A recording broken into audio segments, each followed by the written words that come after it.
Hai guys, review drama lagi bareng Delicious.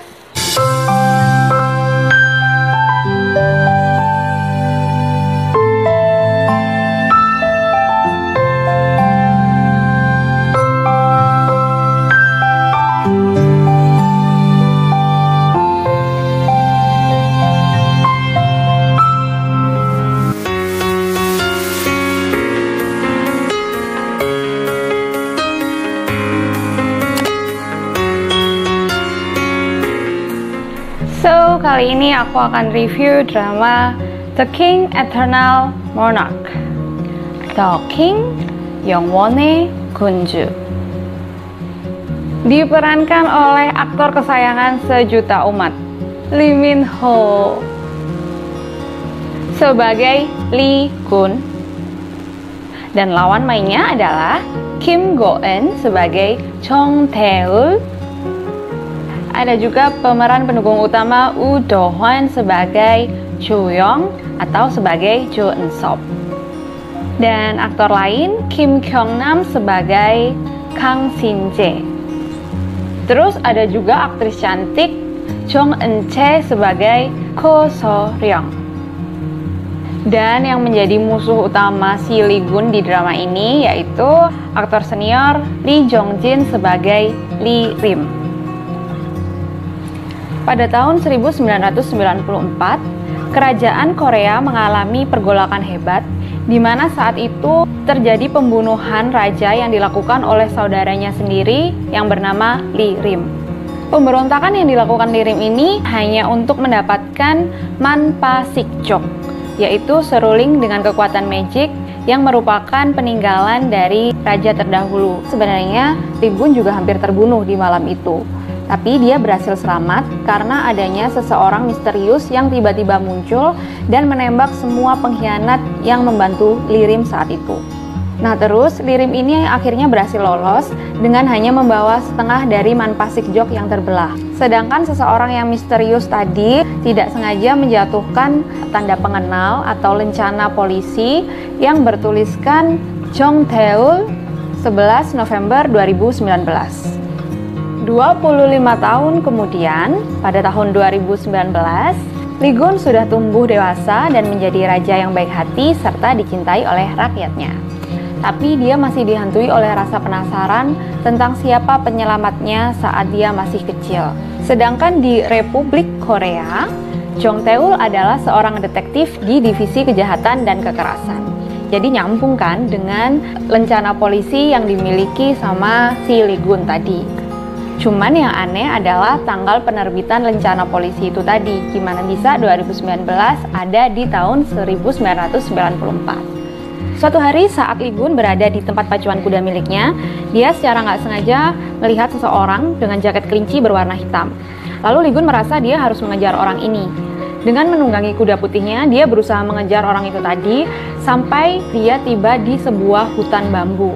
Saat di tengah-tengah hutan, tiba-tiba kuda putih Lee Gun berhenti. Lalu, secara ajaib, muncul sebuah gerbang yang Lee Gun sendiri pun tidak tahu itu gerbang apa. Sesaat setelah melewati gerbang tersebut, dia berada di dunia paralel yaitu Republik Korea. Dan dari sinilah pertemuan antara Lee Gun dan Jong Tae-ul dimulai. Jadi guys, perbedaannya itu antara kerajaan Korea dan Republik Korea cuman bentuk pemerintahannya. Jadi kalau Republik Korea ya bentuk pemerintahannya demokrasi, sedangkan kalau kerajaan Korea bentuk pemerintahannya monarki atau mengikuti perintah raja. Jadi kalau dalam bahasa Koreanya sebenarnya cuman berbeda di Daehanminguk dan Daehanje국.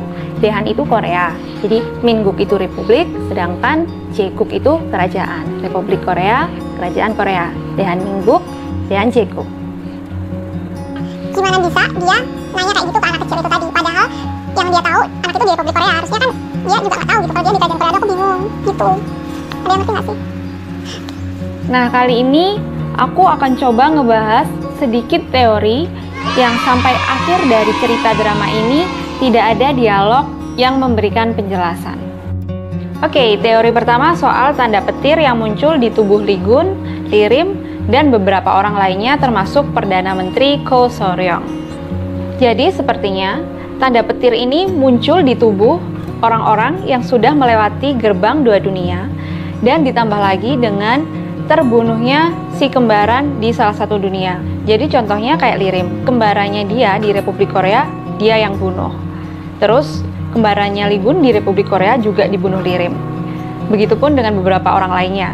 Ada yang dibunuh dari Republik Korea, ada yang dibunuh dari Kerajaan Korea. Sedangkan Perdana Menteri Ko Soryong, sepertinya sih kembarannya dia yang di Republik Korea itu sudah dibunuh atas perintah Lirim juga. Makanya itu Perdana Menteri Ko Soryong juga punya tanda petir di leher dia. Hal ini terbukti dengan adanya fakta Jo-young dan Jo Eun-sop juga pernah melewati gerbang dua dunia itu, tapi tidak muncul tanda petir di tubuh mereka karena dua-duanya masih sama-sama hidup. Begitupun dengan Jong Tae-ul dan kembarannya yaitu Luna. Ataupun Kang Shin-jae yang kita kira kembarannya sudah meninggal karena sakit, tapi ternyata masih terbaring koma sampai dia dewasa. Si anak kecil yang bermain yoyo, atau kita sebutnya anak yoyo. Tampaknya dia ini adalah jelmaan dewa yang mengatur keseimbangan. Karena dia pernah berkata kepada Jong Tae-ul saat Jong Tae-ul diculik, dia bilang, dia hanya satu. Dia memberitahukan bahaya dan dia mengusir musuh. Bahkan aku juga sempat mikir apa mungkin si anak yoyo ini adalah dewa yang bersemayam di Manpasikjok. Soalnya di episode terakhir, saat Lee-gun sudah berhasil mengalahkan Lirim, anak yoyo ini berkata, apakah aku harus menutup gerbangnya atau aku biarkan saja? Sedangkan gerbang dua dunia itu hanya bisa dibuka dengan Manpasikjok. Yang artinya anak kecil ini punya kekuasaan untuk membuka, menutup, atau menghilangkan gerbang dua dunia itu. Teori lain mengenai Lee-gun dengan jubah kerajaannya berwarna hitam dengan corak keemasan yang saat itu mendatangi Jong Tae-ul. Ada yang berpikir bahwa mungkin ini kejadian di masa depan, karena ternyata saat Jong Tae-ul berada di kerajaan Korea, dia menanyakan pada Lee-gun jubah itu jubah apa dan dikenakan saat momen apa. Itu artinya Lee-gun belum pernah mengenakan jubah itu di depan Jong Tae-ul, padahal Jong Tae-ul sudah pernah mengalami kejadian itu. Dan sebenarnya Jong Tae-ul juga menyadari bahwa Lee-gun yang mendatangi dia saat itu bukanlah Lee-gun yang datang dari dunia lain, melainkan datang dari waktu yang berbeda. Jadi sebenarnya Lee-gun yang mendatangi Jong Tae-ul ini adalah Lee-gun di episode 16 yang pergi ke masa lalu untuk mengalahkan Lirim, kemudian dia berusaha kembali ke masa depan. Nah, dalam proses perjalanannya ke masa depan inilah dia kayak nggak sengaja gitu menemukan satu waktu datang ke Republik Korea dan bertemu dengan Jong Tae-ul ini. Cuman memang yang sedikit bikin bingung karena adegan ini ditayangkan di sekitar episode-episode pertengahan, sedangkan penjelasannya sendiri ada di episode terakhir. Terus terakhir, teori soal ingatan Jong Tae-ul yang tidak terhapus. Karena harusnya ketika masa lalu berubah, Jong Tae-ul sudah tidak lagi mengingat siapa itu Lee-gun. Kalau menurut aku, ini mungkin terjadi karena saat Lee-gun berusaha merubah kejadian di masa lalu, Jong Tae-ul ini berada di ruang pink, ruang hampa, di mana tidak ada kehidupan di dalamnya. Jadi ketika kejadian di masa lalu berubah, tidak ada yang berubah dalam diri Jong Tae-ul termasuk ingatannya. Kenapa aku bisa ngomong kayak gitu? Karena si anak yoyo yang merupakan jelmaan dewa ini, di episode 16 dia juga mengatakan gerbang akan tertutup dan hanya ingatan yang tersisa. Itu berarti ingatan Jong Tae-ul tidak akan pernah terhapus, meskipun masa lalu sudah berubah. Sedangkan Lee-gun dan Jo-young, ingatan mereka juga tidak terhapuskan meskipun masa lalu berubah, karena mereka berdualah yang pergi ke masa lalu untuk merubah kejadian di masa lalu. Meskipun pada akhirnya gerbang kedua dunia tidak benar-benar tertutup, karena Lee-gun masih bisa melintasi ruang dan waktu untuk berusaha menemukan Jong Tae-ul di masa depan.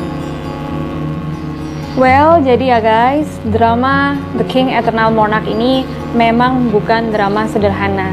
Jadi kalian memang butuh fokus untuk nonton drama ini. Bahkan kalau kalian nggak ngerti, kalian kayaknya perlu nge-rewind lagi untuk memastikan setiap adegan itu kalian tahu maksudnya, dan kalau bisa kalian ingat. Karena bisa aja satu adegan di episode ini menjadi sebuah penjelasan di episode-episode berikutnya. So guys, itu tadi review aku untuk drama The King Eternal Monarch ini. Semoga kalian suka, dan semoga teori yang aku kasih tadi juga bisa sedikit membantu kalian yang masih bingung untuk nonton drama ini. Jadi, sampai ketemu di video-video aku selanjutnya. Bye-bye. Annyeong.